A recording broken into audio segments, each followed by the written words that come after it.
Welcome, welcome to Kingdom Principles.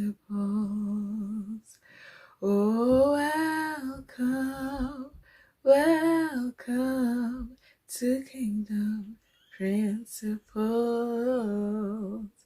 Hello, Kingdom Royals. Welcome back to my channel. This is Kingdom Principles, and I am your host, Princess Oluwabumi. On today's episode, we're going to be talking about love. We're going to talk about God's love and how to define the word love. Love is such a compact word that is not easily defined, but we're going to define it here today based on the scriptures.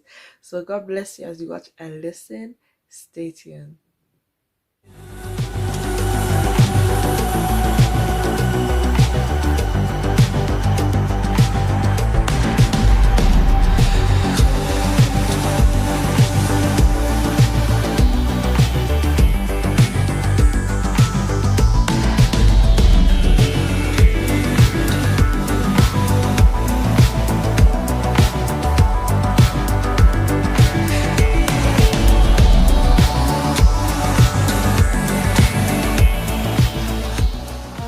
So as we mentioned earlier, we're going to be talking about God's love. So our overarching text for today will be found in 1 John 4 verse 8b,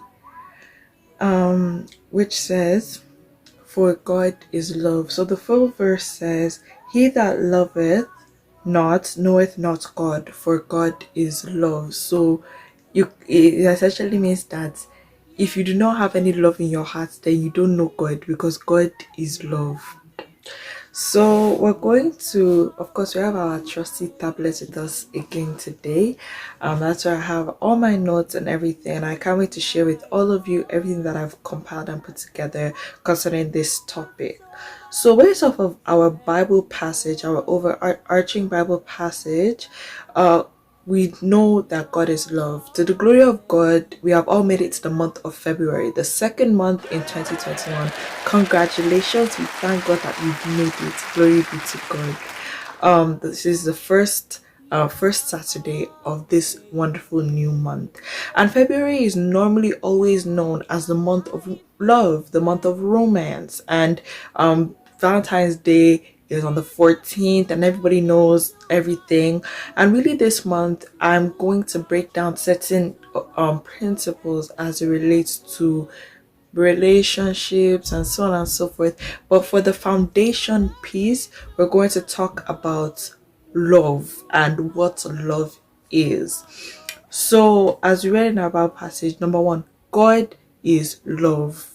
All right, and what I got from the Bible passage is, because God is love, every aspect of love can be found in God. Every aspect of love can be found in God, because God is love. And when I sat down and I did it means that love cannot be successfully shown if God is not involved. Of course, if you think I'm wrong, feel free to correct me in the comment section down below. But that's what I believe. If God is love, every aspect of love can be found in God, and I'm going to explain that a bit better as we go on.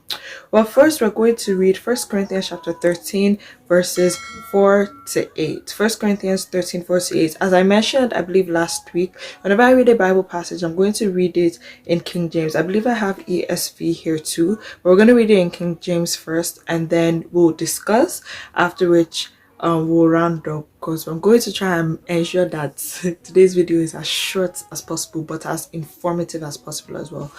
So 1 Corinthians 13 verse 4 to 8 in King James Version, it says, "Charity suffereth long and is kind. Charity envieth not.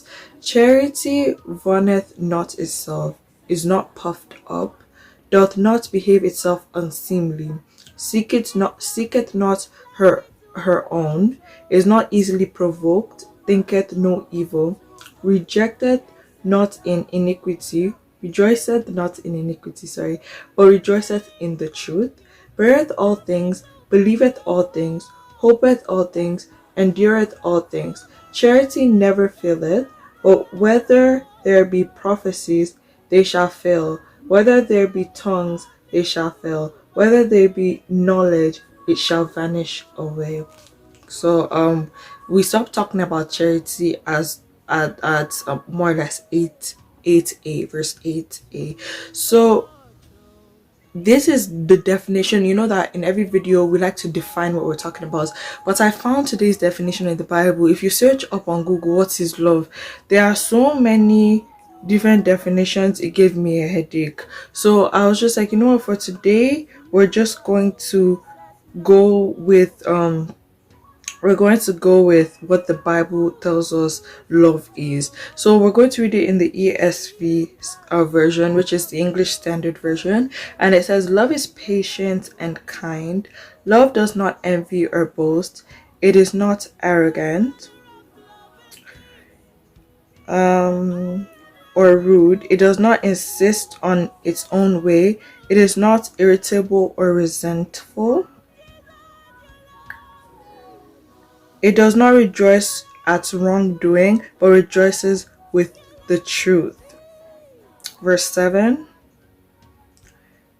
Love bears all things, believes all things, hopes all things, and endures all things. And verse 8a. Love never ends. As for prophecies, they will pass away. So we have this overarching definition of love. There's so much that can be broken down in this, and it's loaded. But I will as this month goes ahead, we will break this Bible passage down. Don't worry about that. We will break it down.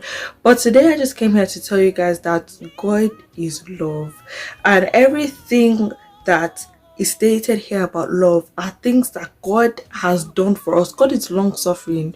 God does not puff himself up. God does not do the love God has towards us is completely, totally genuine. That's the type of love that God has towards us as his children. This, honestly, I feel like is the truest definition of love that can be found anywhere in the world. Honest to God, it's the truest definition of love that can be found.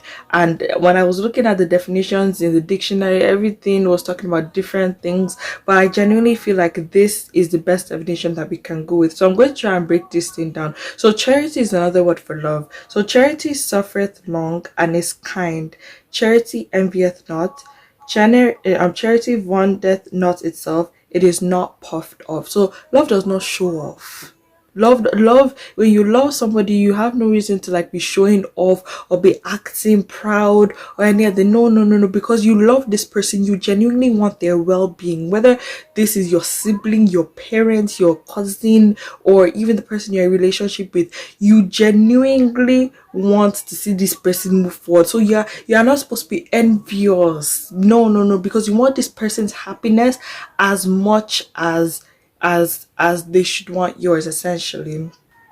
It says in verse 5, it does not behave unseemly, it does not seek after its own, it is not evilly provoked, and it does not think evil. These are God's attributes. Look at that. Because God's thoughts towards us, the Bible says, are good and not of evil. These are all attributes of God. God essentially built the definition of love around himself.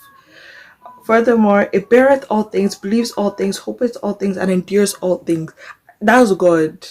I mean, if you have another, definition or another way of looking at it, please put it down in the comment section. But as far as I'm concerned, as I'm reading this and as I'm breaking it down, this is reminding me a lot about God. It bears all things, believes all things, hopes all things, and endures all things. I feel like in this life, there's nobody as long suffering as God, as he puts so much in us to he believes in us, he knows potentials he has put into us, and he raises up and builds us up to be able to achieve purpose and fulfill destiny. That's God's love towards us. And of course, that can also be likened to the love of parents to their children when they're trying to motivate their children to do things and make things and achieve greater things in life. And of course, we know that God is our Father. As I've mentioned in previous videos, if you know God and you love God and you are born again, then God is your Father, right? So you have nothing to worry about. Then it says love never fails. And if further one goes on tell us that other things may fail, but love never fails. And I'll rephrase that to say God's love never fails. It can't fail. It can't fail. God's love towards you, towards me, can never fail. God is love. And so by extension, because we're in the month of love, and the love that we normally talk about at a time like this is romantic love, I'm going to say this. As I mentioned earlier, because God is love, every aspect of love can be found in God. Meaning God created everything. Colossians chapter 1 verse 16, it says, for by him all things were created that are in heaven and that are in earth, visible and invisible, whether they be thrones or dominions or principalities or powers. All things were created by him and for him. John chapter 1 verse 3 says, all things were made by him, and without him was not anything made that was made. That means God created even romantic love. And one of the reasons why as youth we might not be making headway in our romantic relationships is because, number one, we don't actually love the person. It's lust and infatuation that is actually doing us. And because God and because lust and infatuation is a sort of or type of perversion, God cannot dwell in it. God does not dwell in iniquity, does not dwell in perversion. So that's one of the problems with us these days as youth. It is lust that is doing us. It's not love. It's perversion that is doing us, not love. Number two is the fact that if love is exercised the same way, you see, for example, just a quick example, if I created a product and I know how it works and I created it to work a certain way, and my product decides that no, that they are all knowing and all powerful and they have a mind of their own and they want to do what they were not sent to do. So for example, the example that came to my head when I was studying about this was a perfume bottle. So I've created a perfume bottle. A perfume bottle is supposed to dispense perfume. Let's say this perfume bottle has a mind of its own and decides that it is what I want to dispense. I'm not dispensing perfume again. It's what I want to dispense. Now, there are particular specific chemicals that are inside, let's say, a perfume bottle that maybe are meant to preserve the metal around it. Of course, it depends on the bottle that you have, but there are different maybe things that are meant to preserve it inside the perfume. So let's say because this thing is now dispensing water, not perfume, which was not what it was meant to do, it starts rusting. Now, if the perfume bottle now stops working to the efficiency in which it was meant to work, is it my fault? No, because I created it for something, but it decided to do something else. That is a problem. As it relates to love and lust, God created love for a specific reason as it relates to relationships. But a lot of us youth, we're entering relationships and we're entering all these love situationships, as the case may be, or entanglements as became popular last summer, without asking God for direction. I'm going to talk a bit more about this. I'm going to talk in depth about this actually next week. But just laying the foundation of the things we're going to be talking about for the rest of the month. So the reason why love is taken out of context nowadays, or among youth, our hearts are being broken, is because the God of love, the God who created love, the God who all types of love are found in him, is not approving of your relationship. He's not approving of that situation you have found yourself in. So it is not his fault that you start to rust like the perfume bottle that turned itself into a water dispenser. It is not God's fault. It is ours. The moment we realize that God is love and all forms of love can be found in God, and we ask the God of love to dwell in our various relationships, not even just romantic, it could be with your parents, it could be with a friend, it could be with anybody, then we might not make the headway that we aspire to make in life as it relates to relationships. And I feel like that is the reason behind a lot of the heartbreaks that are happening among the youth. And it is shocking people that their heart is broken even in the church, because not everybody in the church is born again. And I think that's another mistake we're making. We think that everybody in the church is born again. That's not true. So everybody in the church has born again. It's only God. It's only God. I believe there's a Bible passage that says that only God knows those that are His. There are many people that are pretending, but they might pretend so well that you will not be able to see it. I will not be able to see it. And that's why you need the God of love to be there with you. So again, I'm trying for us to be short today, short and sweet. So just to recap, God is love. All forms of love can be found in God, not lust, not perversion, but love, genuine love, as described in our Bible passage today, which is First Corinthians chapter 13, verse 4-6. All types of love can be found in God. Nothing was created in this life without God. God created love. As we read in our last of our Bible passages, Colossians chapter 1, verse 16, and John chapter 1, verse 3. So when finding ourselves in a relationship in which we have to show love, let us ensure that we trust the God of love, the God who created love, and ask Him for direction, because He's the only one that will ensure that we don't come out of that situation broken, or we don't come out of that situation distracted or distressed. He's the only one that has our back. Why? Because He is love. Love is within Him. Love dwells in Him. Thank you for watching today's episode. I hope that you were blessed. If you are watching and the God of love is not your father, he's not the one ruling and reigning over your life, and you would like to accept Him as your Lord and Savior, please repeat this prayer after me. Say, Lord Jesus, I come before you today. I ask for forgiveness of sins. I ask, Daddy, that you be my Lord and my personal Savior. Anywhere in which I have loved what I was not, or who I was not supposed to love, Father, please have mercy upon me. Anywhere in which my heart is broken by being in the wrong situation, Father, Lord, please heal me. Anywhere in which I have been experiencing and working with lust and fleshly desires instead of genuine love, Father, forgive me. Father, please accept me into your kingdom as a royal. Thank you, Heavenly Father, for in Jesus' mighty name we have prayed. Amen. Thank you for watching today's video. I hope that you were blessed. I hope that I was able to dissect, what love is. And I would say that to my mommies and uncles and aunties and daddies that are watching, thank you for watching. Thank you for your support.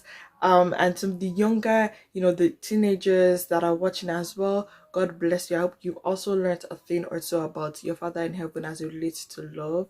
Thank you for watching once again. God bless you all. Enjoy the rest of your weekend. Enjoy the rest of your day. And don't forget, guard your salvation with fear and trembling. Don't lose it, because that is your ticket into God's kingdom. That is your ticket to heaven. Bye. Next time on Kingdom Principles. Guys, how are we able to trust God for our job, graduation, promotion, all of that? But when it comes to relationships, we want to do it by ourselves.